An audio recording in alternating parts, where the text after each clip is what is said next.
बात करते हैं लोकतंत्र के महापर्व की। आज से 2019 के महाभारत का आगाज हो गया। लोकतंत्र के पहले चरण में बम्पर वोटिंग हुई और 60% से ज्यादा मतदान हुआ। पहले चरण में 20 राज्यों की 91 सीटों पर वोट डाले गए। 6 तस्वीरें इस वक्त आपके टेलीविजन स्क्रीन पर हैं। लोकतंत्र के इस महापर्व की झलकियां, मतदाताओं के जोश को देख सकते हैं आप। पहली तस्वीर में दिग्गज वोट डालते दिखाई दे रहे हैं, जिसमें संघ प्रमुख मोहन भागवत, चंद्रबाबू नायडू समेत कई दिग्गज नेताओं ने मतदान किया। दूसरी तस्वीर में पोलिंग बूथों पर लंबी कतार देखी जा सकती है। तीसरी तस्वीर में वोटरों का अनोखा स्वागत किया जा रहा है। उनका स्वागत फूलों से किया गया। चौथी जो तस्वीर है, बूथों पर कड़ी सुरक्षा व्यवस्था की। पोलिंग बूथों पर कोई गड़बड़ी ना हो, इसके लिए सुरक्षा के कड़े इंतजाम किए गए। पांचवी तस्वीर महिलाओं के लिए बनाए गए पिंक बूथ की है, जहां केवल महिलाओं ने मतदान किया। और छठी तस्वीर है मतदाताओं के उत्साह की। लोकतंत्र के महापर्व में युवाओं के साथ साथ बुजुर्ग भी बढ़ चढ़कर हिस्सा ले रहे हैं। उधर महाराष्ट्र के यवतमाल, जम्मू के आरएसपुरा, तेलंगाना के मेदक, मेघालय की राजधानी शिलोंग और त्रिपुरा की राजधानी अगरतला में भी आज मतदान हुआ। सुबह से ही मतदाताओं में वोटिंग को लेकर खासा क्रेज देखा गया। आपको बता दें कि 20 राज्यों की 91 सीटों पर आज वोट डाले गए, जिसमें कश्मीर से लेकर नॉर्थ ईस्ट तक में जमकर वोटिंग हुई। हम आपको जम्मू, महाराष्ट्र, तेलंगाना, मेघालय और त्रिपुरा की तस्वीरें दिखा रहे हैं। सामान्य तौर पर चुनाव शांतिपूर्ण तरीके से संपन्न हुआ, लेकिन आंध्र प्रदेश में थोड़ी हिंसा भी हुई।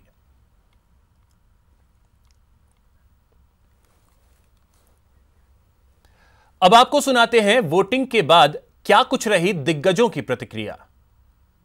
जात, पंथ, धर्म, भाषा और पार्टी इसके ऊपर उठकर जो विकास काम हुआ है, उसके लिए लोगों ने मुझे बहुत समर्थन दिया है। इसलिए मैं नागपुर के लोगों के प्रति बहुत आभारी हूं। और देश में भी प्रधानमंत्री जी के नेतृत्व में यही हमने विकास का एजेंडा आगे लेके गए हैं।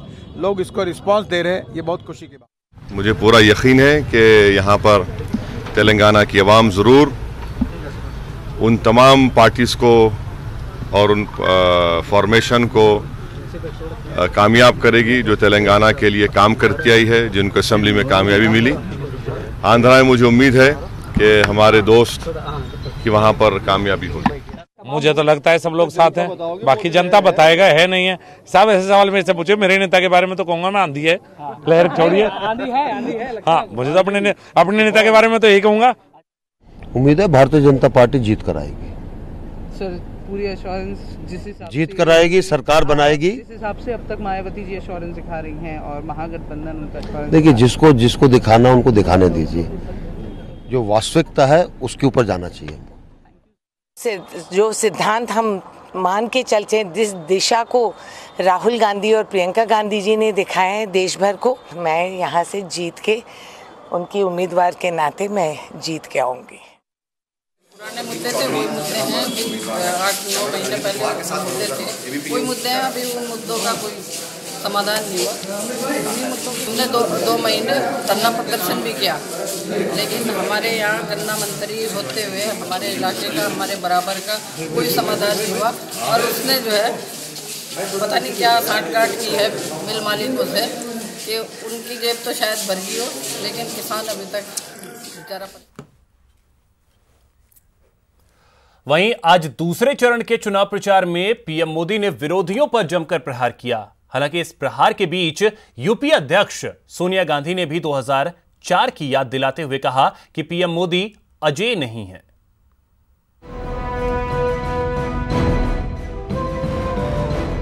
गुरुवार को मतदान के बीच पीएम मोदी ने जब दूसरे चरण के लिए बिहार और असम में चुनावी रैलियों को संबोधित किया, तो उन्होंने कांग्रेस समेत तमाम विरोधी दलों पर जमकर निशाना साधा। हालांकि इस बीच यूपीए चेयरपर्सन सोनिया गांधी ने भी पीएम पर बड़ा हमला किया। सोनिया गांधी ने पीएम पर क्या वार किया बताएंगे, लेकिन पहले विरोधी दलों पर पीएम के वार के बारे में जान लीजिए। गुरुवार को पीएम मोदी ने कांग्रेस पर पहला वार बिहार के भागलपुर की धरती से किया। मोदी जब फिर आएगा तो इनकी भ्रष्टाचार की दुकानें पूरी तरह बंद हो जाएगी। इनके वंशवादी राजनीति के दिन लद जाएंगे। रक्षा सौदों की इनकी दलाली बंद हो जाएगी। गरीबों के नाम इनकी ठगी बंद हो जाएगी। जाति धर्म की इनकी राजनीति बंद हो जाएगी। भागलपुर के बाद पीएम मोदी ने असम के मंगलदोई में रैली को संबोधित किया, जहां पीएम ने दिल्ली के तुगलक लेन रोड का जिक्र किया। साथ ही सोनिया गांधी और राहुल गांधी पर भ्रष्टाचार के आरोप लगाए।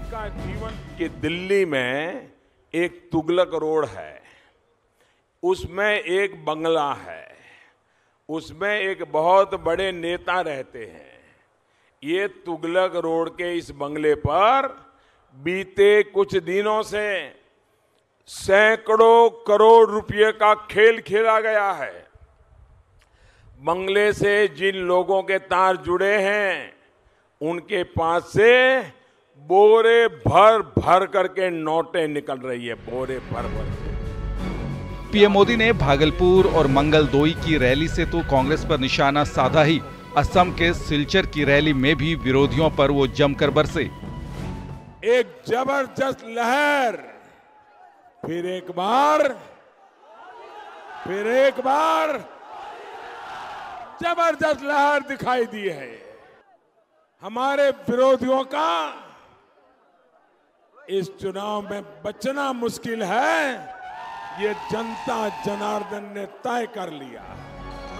एक तरफ पीएम मोदी ने कांग्रेस और विरोधी दलों पर चुनावी रैलियों से वार किया, तो दूसरी तरफ रायबरेली से नामांकन के बाद यूपीए चेयरपर्सन सोनिया गांधी ने भी पीएम मोदी पर हमला बोलते हुए कहा कि पीएम मोदी भी पूर्व पीएम वाजपेयी की तरह अजेय नहीं हैं।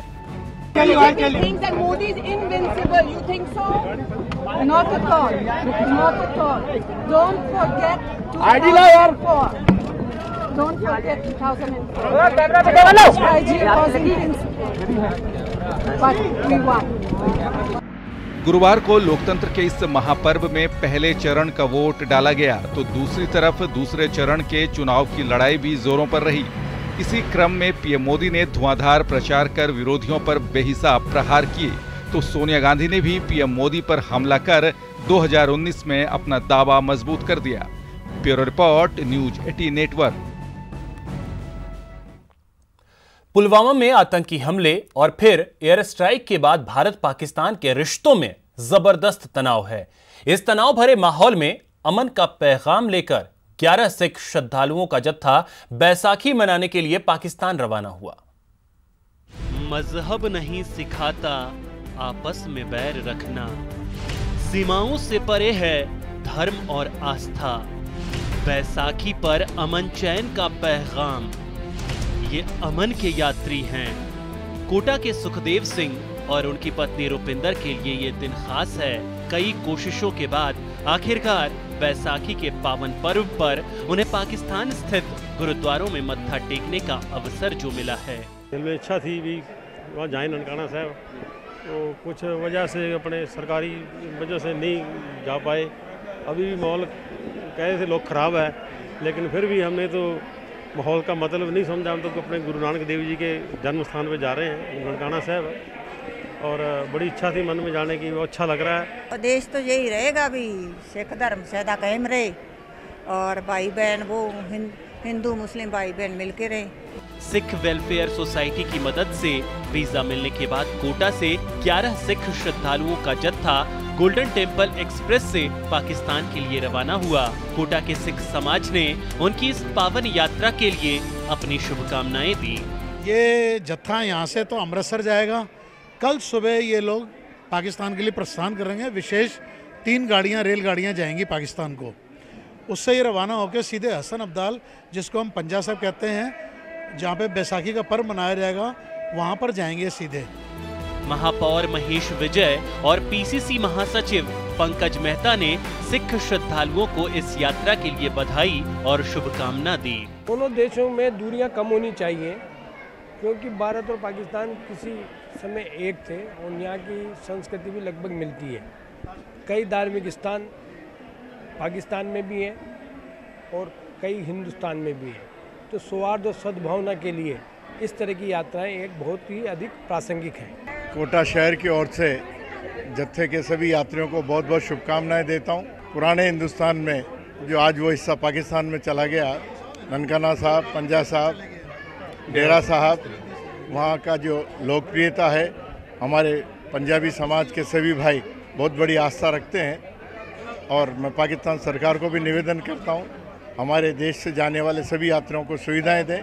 10 दिनों की इस धार्मिक यात्रा के दौरान ये श्रद्धालु पंजाब साहिब, ननकाना साहिब, डेरा साहिब में मत्था टेकेंगे और 21 अप्रैल को वतन वापसी करते हुए अमृतसर आएंगे। पाक परस्त आतंकवाद के कारण जहां दोनों मुल्कों में तनाव बना हुआ है, वहीं ये यात्रा संदेश देती है कि आस्था और धर्म तोड़ने का नहीं बल्कि जोड़ने का जरिया है। न्यूज़ 18 के लिए कोटा से शाकिर अली की रिपोर्ट। तो फिलहाल इस बुलेटिन में इतना ही। नमस्कार।